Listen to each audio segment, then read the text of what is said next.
আজ শুধুমাত্র একটা ছোট্ট ভুলের কারণে মায়ের কাছে সকাল সকাল কেন আমাকে বকা শুনতে হলো। চলো আমি তোমাদেরকে বলছি কি ভুল করেছে তোমাদের পূজা দিদি সকাল সকাল মায়ের কাছে। তো বন্ধুরা, সকাল সকাল আজ ঘুম থেকে উঠে পড়েছিলাম, আর উঠেই কিন্তু এখন আমি লেগে পড়েছি ঘর বাড়িগুলো গোছাতে। জানো তো, সকালবেলা ঘুম থেকে উঠেই এরকম যদি ঘর বাড়ি আমি এলোমেলো দেখি না, আমার একদম ভালো লাগে না। কতক্ষণে আমি ঘরটা গোছাবো, তারপরে আমি শান্তি করে বসবো একটু পুজো দিতে। এরকম ঘর এলোমেলো থাকলে কারই ভালো লাগে, তোমরাই বলো। আমি সব সময় ঘর বাড়ি পরিষ্কার রাখার চেষ্টা করি। দিনে না হলেও 15-16 বার আমি ঘর ঝাড় দিই। জানো, এত বালি বালি করে ঘরগুলো, আমাদের যেহেতু রাস্তার ধারে বাড়ি, সবসময় গাড়ি ঘোড়া যায়, এই জন্য কিন্তু ধুলো ধুলো হয়ে থাকে ঘরগুলো। তো সকালবেলা এখন বাসি ঘরটা আমি ঝাড় দিয়ে নেবো, তারপরে কিছু কাজ আছে তো সেগুলো সেরে নেবো। তো চলো চলো, এই কাজগুলো করতে করতে আজকে তোমাদের মিষ্টি একটা ছোট কমেন্ট বলি।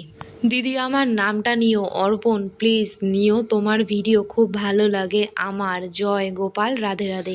তো থ্যাংক ইউ মিষ্টি ভাই, অর্পণ আমাকে এত সুন্দর একটা কমেন্ট করার জন্য। আমার তরফ থেকে রইলো তোমার জন্য অনেক অনেক ভালোবাসা। অনেক ভালো থেকো ভাই তুমি।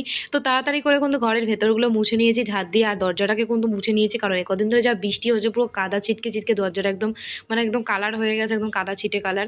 আর এখানে কিন্তু জানলাটাকেও মুছে নিলাম, কারণ জানলাতেও প্রচুর ধুলো জমে রয়েছে। তারপরে কিন্তু এগুলো সব গোছানো কাছানো প্রায় আমার কমপ্লিট হয়ে গেছে। তারপরে আমি বসে পড়েছিলাম ঠাকুরের বাসনগুলো মাজতে। কী ভুল করেছি এবার বলি তোমাদেরকে।